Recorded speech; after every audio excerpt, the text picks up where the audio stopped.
새해는 새털처럼 가벼운 주제로 시작합니다. 눈사람입니다. 자세히 보면 눈사람도 동서양이 다릅니다. 여기서 동양은 눈이 오는 한국, 중국, 일본뿐이지만 그냥 비교 편의상 그렇게 쓰도록 하겠습니다. 동서양의 눈사람이 가장 다른 점은 동양은 머리와 몸통의 2단인데 서양은 머리와 몸통 다리로 나뉜 3단이라는 것입니다.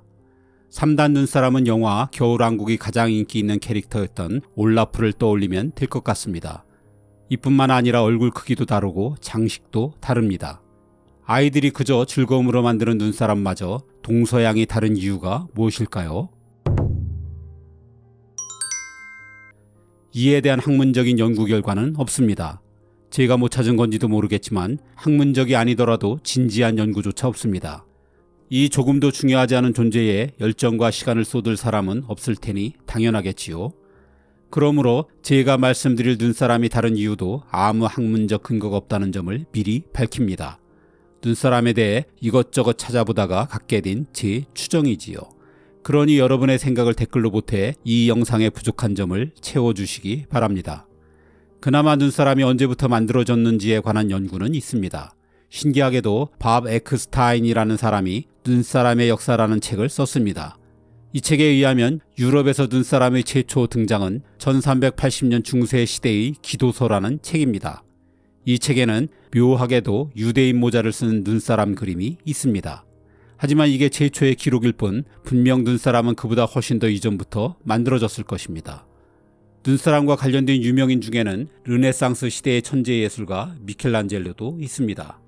그는 1494년 당시 유럽 최고의 명문가인 메디치 가문으로부터 정원의 거대한 눈사람을 만들어 달라는 의뢰를 받았습니다.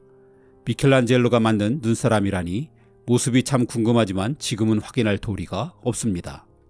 중국 최초의 눈사람에 관한 기록은 10에서 13세기의 송나라 때입니다. 하지만 이때는 눈사람보다 눈사자를 훨씬 더 많이 만들었습니다. 문헌에 의하면 당시 고관대작들은 길조를 뜻하는 사자상을 집 앞에 만들어 놓는 걸 좋아했습니다.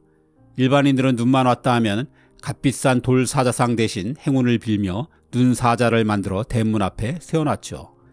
이 눈사자는 청나라 때까지 계속되었습니다. 하지만 이 시기가 되면 비로소 눈사자보다 눈사람이 더 많아집니다. 그래서 눈사람이 혹 유럽의 영향이 아닌가 하는 추측도 있습니다.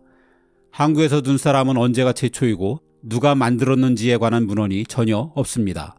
20세기 초 재화사학자인 박창화 선생의 을불대왕전이라는 역사 소설에 처음 소개될 정도로 눈사람에 관한 기록은 아주 짧습니다. 하지만 역사에 기록할 만한 가치가 떨어져서 그럴 뿐 실제로 눈사람을 만든 건 상당히 오래되었을 거라는 게 정설입니다. 다시 말하지만 동서양 눈사람의 가장 큰 차이는 동양의 눈사람이 머리와 몸통만 있는 데 비해 서양의 눈사람은 거기에 다리까지 있다는 것입니다.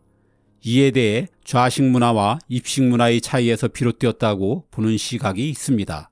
바닥에 앉는 습관이 있는 동양에선 2단 눈사람이, 바닥에 앉지 않는 서양에선 다리가 있는 3단 눈사람이 만들어졌을 것이라는 얘기입니다. 또 동양에선 2가 세상사의 균형을 이루는 음양을 의미하는 숫자라는 점에서 서양에선 3이 가장 완벽한 숫자라는 의미에서 눈사람의 단수가 달라졌을 것이라고 말하기도 합니다. 하지만 아이들의 즐거운 눈놀이 중 하나인 눈사람에 이런 심오한 뜻이 담겼다고 보기는 어려울 것 같습니다. 제 개인적인 생각은 어떤 물체든 그 시대를 사는 사람들의 모습이 반영된다는 것입니다. 즉, 눈사람에 관해서만큼은 키가 결정적인 역할을 하지 않았나 하는 것입니다. 다른 형태도 아니고 눈으로 사람을 만드는 일이니 자신보다 더 크거나 최소한 비슷한 높이로 만들었을 것입니다. 그럴 경우 키가 큰 서양인의 체격상 눈사람을 2단으로 만들려면 맨 아래쪽 눈덩이가 엄청나게 커야 합니다. 그럼 당연히 만들기가 힘들죠.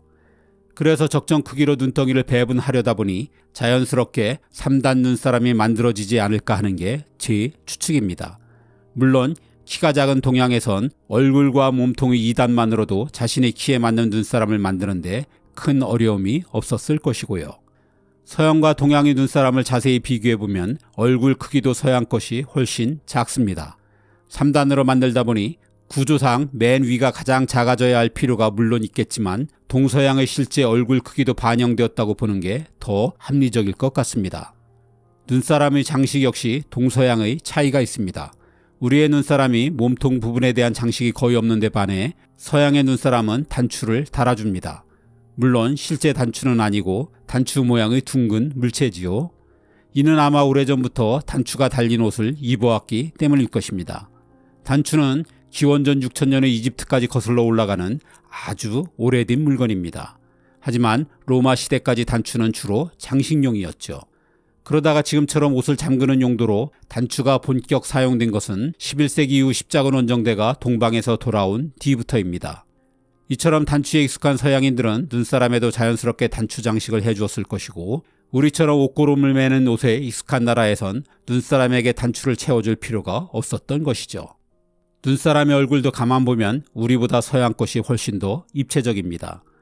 우리 눈사람이 주로 나무나 검은 숯으로 눈, 코, 입을 평면적으로 장식했다면 서양의 눈사람은 특히 당근으로 코를 뾰족하게 만들어 입체감을 살리고 있습니다. 이건 역시 동양인에 비해 이목구비가 뚜렷한 서양인의 모습이 그대로 반영된 결과라고 보아야 할 것 같습니다.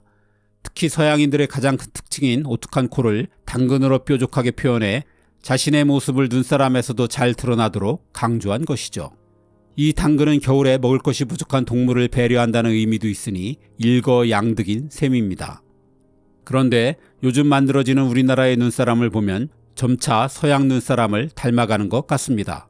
특히 영화 겨울왕국의 대히트로 극중 캐릭터인 올라프가 큰 인기를 끈 후 우리나라에서도 3단으로 뛴 눈사람이 참 많아졌습니다. 얼핏 눈사람마저 저쪽 문화를 따라가는 건가 싶지만 이도 생각해보면 우리나라 사람들의 체격이 서구화되어 가고 있다는 점과 맥을 같이 하고 있습니다. 즉, 지금도 여전히 그 시대를 사는 사람들의 모습이 반영되고 있다는 증거라고 할 수 있습니다. 제 추측은 여기까지입니다. 여러분이 생각하는 동서양인 눈사람이 다른 이유는 무엇일까요? 잠시 동심으로 돌아가 눈사람을 생각하며 댓글로 남겨주세요.